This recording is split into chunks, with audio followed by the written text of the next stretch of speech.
नमस्कार। About India channel में मैं अनिल केसरी आपका स्वागत करता हूं।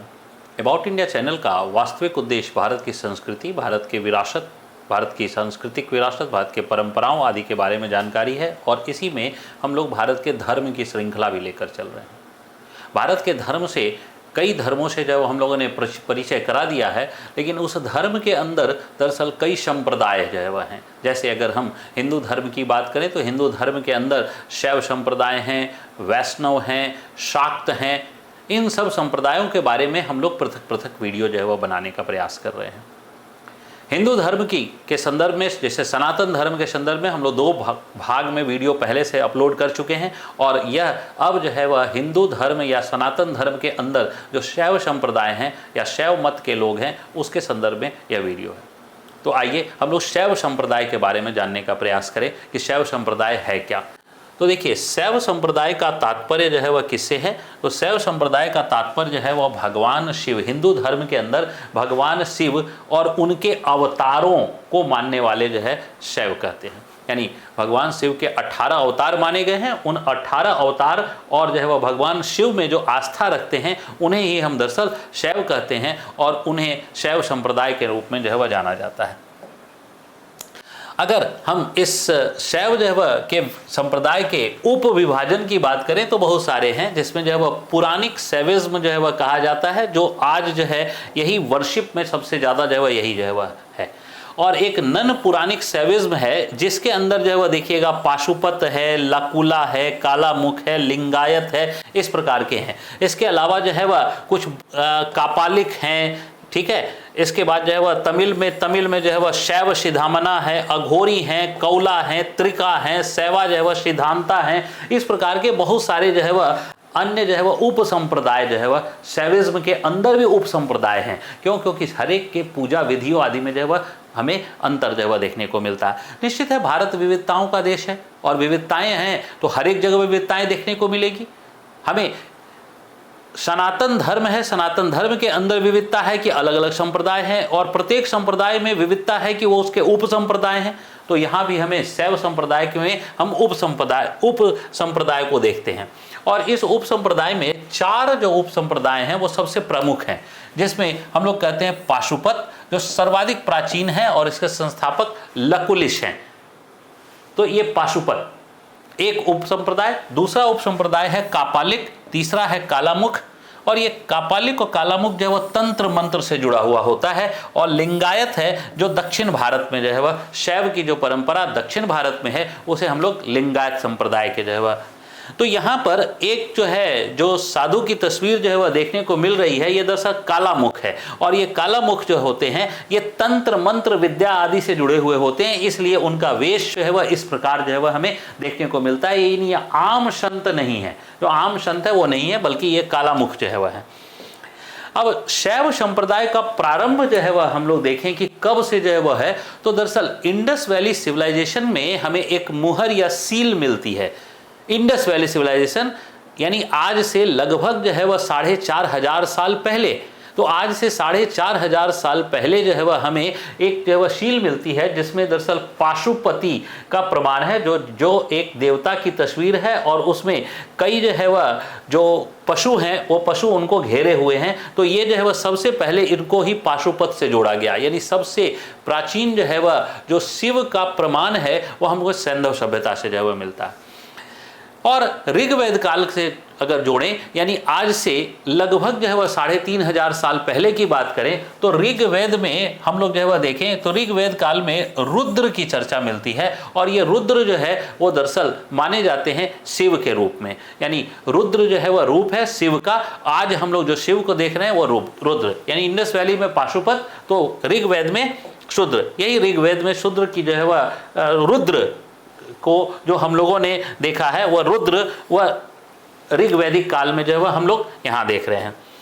अब देखिए, आज जो है जो शैविज्म है या शैव संप्रदाय है, उस शैव संप्रदाय में सबसे ज़्यादा जो हम लोगों को पूजा अर्चना होती है वह शिव के लिंगम रूप की होती है।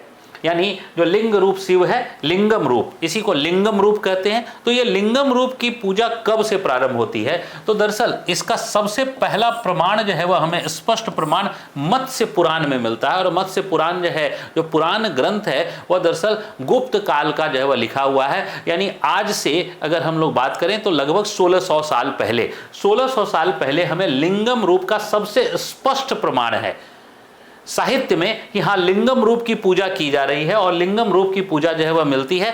हाँ, निश्चित तौर पर गुप्त काल के कई मंदिरों में भी जो है वह हमें बाद में जो है वह हमें लिंगम रूप जो है वह देखने को मिला है। तो ये लिंगम रूप का स्पष्ट प्रमाण जो है वह हम लोग देख सकते हैं कि ये जो है वह कहाँ, मत्स्य पुराण में। अब ये जो शिव है, इन शिव को दक्षिण भारत में जो है वह देखा जाए तो जो दक्षिण भारत के शासक थे वो शैव धर्म को उन्होंने बहुत संरक्षित जो है वह किया था। और इस शैव धर्म को जो संरक्षित किया था उसमें जो है वह चालुक्य का नाम आता है, राष्ट्रकूट का नाम आता है, पल्लव का, चोल का। जो हम लोग जो है वह अगर देखें तो लगभग जो है वह 6th सेंचुरी AD से जो है वह लेकर और लगभग जो है वो हम लोग 12वीं सदी तक यह दक्षिण भारत में राजकीय संरक्षण में था, यानी राजधर्म के रूप में जो है वह शैविज्म स्थापित था। इसलिए इन कालों में दक्षिण भारत में भगवान शिव के बहुत सारे मंदिर जो है वह हमें मिलते हैं, बहुत सारे मंदिर जो है वह बनते भी हैं।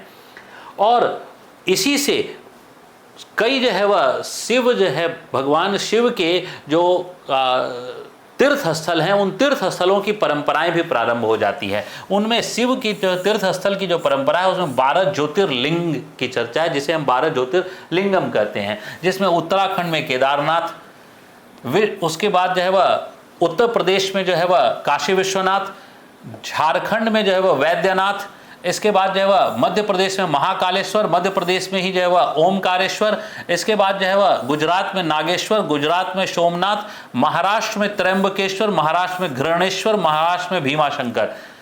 और जो है वह हम आंध्र प्रदेश में जो है वह देखें तो मल्लिका अर्जुन, और जो है वह तमिलनाडु में जो है वह देखें तो रामेश्वरम। यह जो है वह 12 ज्योतिर्लिंग की चर्चा जो है वह हमें सबसे प्रसिद्ध जो है वह शिव के मंदिरों में जो है वह हमें देखने को मिलती है। हालांकि शिव की जो है वह उपासना केवल इन्हीं तक जगह सीमित नहीं है, बल्कि और भी क्षेत्रों में जो है वह है और वह प्रसिद्ध हैं, जिसमें एक दो प्रसिद्ध है जिसे हम अमरनाथ कहते हैं। तो अमरनाथ यात्रा में हम जो है जो भगवान शिव का लिंगम रूप जो है वह देखते हैं, तो लिंगम रूप जो है वह बर्फ से बना हुआ है, जिसे हम प्राकृतिक जो है वह मानते हैं। यानी प्राकृतिक लिंगम रूप की जो है वह उपासना जो होती है वो अमरनाथ में जो है वह होती है, जो हम लोग अमरनाथ यात्रा के रूप में जानते हैं। इसके बाद जो है वह हम लोग कैलाश मानसरोवर की यात्रा भी जाते हैं, और वहाँ भी जो है वह दरअसल ये कैलाश पर्वत जो है वह माना जाता है कि भगवान शिव का जो निवास स्थल है वह यही कैलाश है, और इसी कैलाश पर जो है वह भगवान शिव विराजमान हैं। तो ये कैलाश जो है वह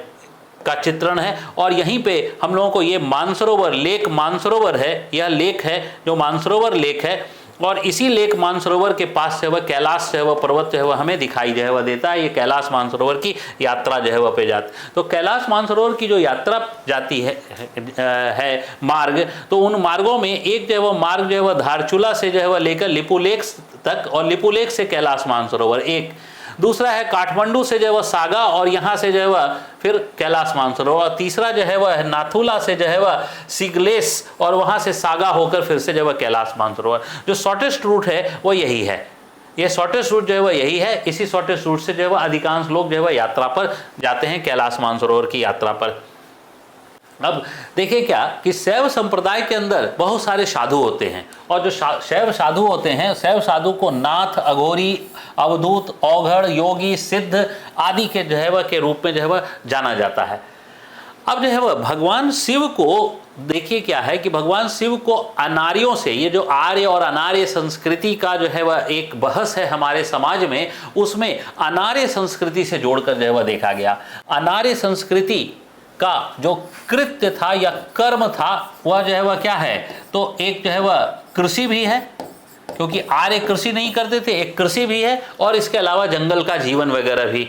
अब जो है वह देखिए कर्म जो है वह जंगल का जीवन, यानी जंगल में वो वन आधारित अर्थव्यवस्था और एक कृषि आधारित अर्थव्यवस्था, यह जो है वह अनार्यों का जीवन है।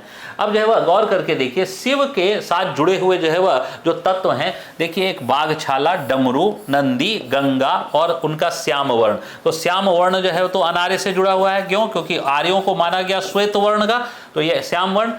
और गंगा जो है वह क्या है? जल का प्रतीक है। और नंदी जो है वह क्या है? तो बैल हैं। ये दोनों मिलकर जो है वह क्या है? तो ये दोनों मिलकर कृषि के प्रतीक को जो है वह बताते हैं। यानी भगवान जो है वह जो शिव हैं उनको कृषि से जोड़ दिया गया, कृषि से। और जो बाघछाला और डमरू है, यह जो है वह क्या है? तो डमरू में भी चमड़ा होता का प्रयोग होता है, और बाघछाला तो निश्चित है कि वह जो है चमड़े का ही जो है वह है। तो यह जो है वह किससे है? तो वन से जो है वह जोड़ा गया, जंगल से जोड़ा गया। तो अनार्यों की परंपरा से जो है वह भगवान शिव को जो है वह जोड़ने का प्रयास किया गया। और इसमें भगवान शिव की जो है वह देखते हैं तो देखिए जो है वह गंगा जो है वह की धारा जो है वह यहाँ से निकल रही है। यह जो नंदी भगवान हैं, इन नंदी भगवान को जो है वह हम लोग बैल के रूप में जो है वह जान रहे हैं। तो ये जो है वह कृषि से जो है वह जुड़ा हुआ, जल और बैल, ये दोनों कृषि, इसके बगैर कृषि संभव नहीं था। तो इसलिए अनार्यों की संस्कृति से जोड़ा गया। बाघ का छाला जो है, सर्प है, ये सब जो है वह किससे जो है वह जोड़ा गया है? या उनका श्याम वर्ण, ये सब अनार्यों की संस्कृति जो वन में जो है वह रहते हैं। तो इस प्रकार से भगवान शिव को अनार्यों की संस्कृति से भी जोड़कर जो है वह देखा जाता है। और शैव संप्रदाय के संदर्भ में हम लोग जो है वह जो जानकारी है वह इस प्रकार से अनार्यों से जोड़कर जो है वह भी देख लेते हैं। तो शैव संप्रदाय के बारे में यहीं तक संक्षिप्त में जानकारी थी। मैं अनिल केसरी आपका धन्यवाद करता हूँ। जय हिंद।